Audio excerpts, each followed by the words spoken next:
चलिए अब sector specific थोड़ी बात कर लेते हैं। अगर हम आउट परफॉर्मेंस देखें तो डिफेंस, पीएसयू, इन सेक्टर्स ने काफी अच्छा प्रदर्शन किया है। डिफेंस इस समय आपको कैसा लग रहा है? क्योंकि वहां पे भी हमने बहुत अच्छे मोमेंटम देखे, स्ट्रेच वैल्यूएशंस की बात भी वहां पे भी आती है। So defence is a space, it's just started. आपको क्या लगता आई थिंक डिफेंस की वैल्यूएशंस जस्टिफाई नहीं करती आज है? भी, okay. After not being at the peak. Second, I think defence एक बहुत widely accepted sector in terms of weightages in big index नहीं है। राइट, आपको स्टॉक स्पेसिफिक होना पड़ेगा। अगर आप डिफेंस जैसे सेक्टर या कोई भी ऐसे सिक्लिकल सेक्टर्स को लेते हैं तो आपको एग्जिट बहुत महत्वपूर्ण होगी, ना कि सिर्फ एंट्री, क्योंकि उसकी वेटेजेस नहीं है। निफ्टी एनएससी 500 में डिफेंस की वेटेज देख लीजिए, निफ्टी में वेटेज देख लीजिए, there is a very small indices, उसको आप लागू नहीं कर पाएंगे अपने पोर्टफोलियो पे। तो अगर सेक्टर की बात आती है तो मैं ABCDE सेक्टर में एब्रीवेशन, ताकि इजीली याद रहे मुझे भी और जी। दर्शक को भी, वो मैं करता हूँ: auto, banking, consumption, drugs and energy, renewable energy specifically. Okay. ये 5 सेक्टर की उम्मीद है कि निफ्टी को 3 से 4% पर एनम बीट कर पाए अगले 2 साल, कंपाउंडेड। ओके।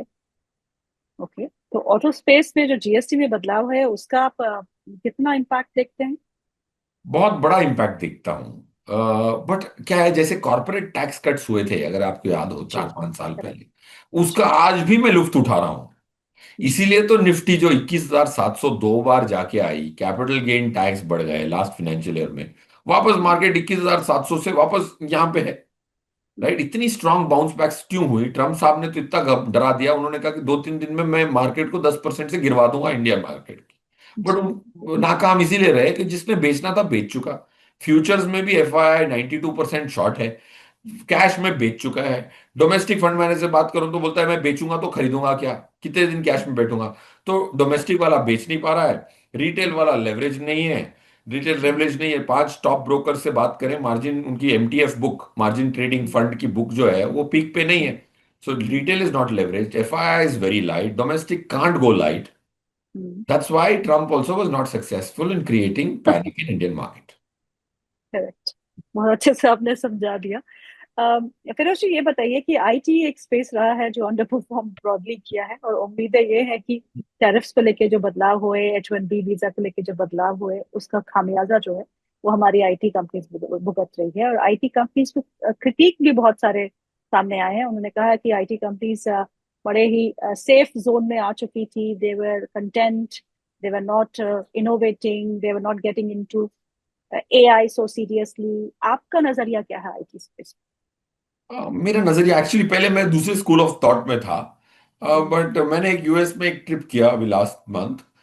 थोड़े बड़े इंडियन इन्वेस्टर्स से मिला किसी और सिलसिले में, तो उनसे समझ में आया कि उधर की आईटी से अगर मैं बेंचमार्क करूं अपनी आईटी की जो एग्रेशन है इन टर्म्स ऑफ ग्रोथ सिक्योर करना, वो बहुत जमीन आसमान का फर्क है। क्योंकि हमारी जो कंपनीज हैं, जो टॉप आईटी लार्ज कैप्स हैं, उन सबके फाउंडर जो है ना 1990s के हैं, 1980s के हैं। वो एक सर्टन स्कूल ऑफ थॉट से आते हैं। आज के जो फैंग स्टॉक्स हैं, फेसबुक, एप्पल, गूगल, नेटफ्लिक्स, ये सब के जो प्रोफेशनल्स हैं वो काफी यंग ब्लड है। Right, I don't think the kind of technological innovation US companies are doing, not just in terms of business, in terms of capital markets. आप देखेंगे कि ओरेकल एक एक ही रिजल्ट में 44% ऊपर चला गया था। एक रिजल्ट में $600 बिलियन की कंपनी $1 ट्रिलियन की हो गई। एक रातों रात 30 लाख करोड़ से वैल्यू बढ़ गई उसकी। और उसमें हमने देखा कि बहुत सारा लेवरेज पोजीशन था ओरेकल में, और उनकी थोड़ी सी अकाउंटिंग इनोवेशन के चक्कर में शेयर होल्डर वैल्यू क्रिएट की उन्होंने। मतलब so all I am saying is, IT sector बहुत धीमे धीमे ग्रो कर रहा है। वो एक्चुअली उसको डिफेंसिव नहीं होना चाहिए, उसको aggressive part of the capital market होना चाहिए। आयरॉनिकली वो नहीं है। अब रहा सवाल US के जो H1B वीसा के जो नए नियम हैं, उसके आधार पे ऑलमोस्ट मिड कैप आईटी के 2 से 3% की अर्निंग्स पे इंपैक्ट पड़ेगा। लार्ज कैप आईटी पे सिर्फ 0.4 से 1% का इंपैक्ट पड़ेगा। वहां अगर US में ही वो लोकल हायरिंग करते हैं तो 30-40% ज्यादा महंगा पड़ता है। बट सिर्फ फिर भी $100,000 पर एनम अगरचे होता है, पर एनम नहीं है अभी, वो अगले साल वापस रिव्यू होगा। तो it is still cheaper to hire locally there, for Indian IT is are तात्पर्य। सो कुल मिला के आईटी में पहले मैं थोड़ा बुलिश हुआ करता था, but I think now I think they will lose the race if they don't change.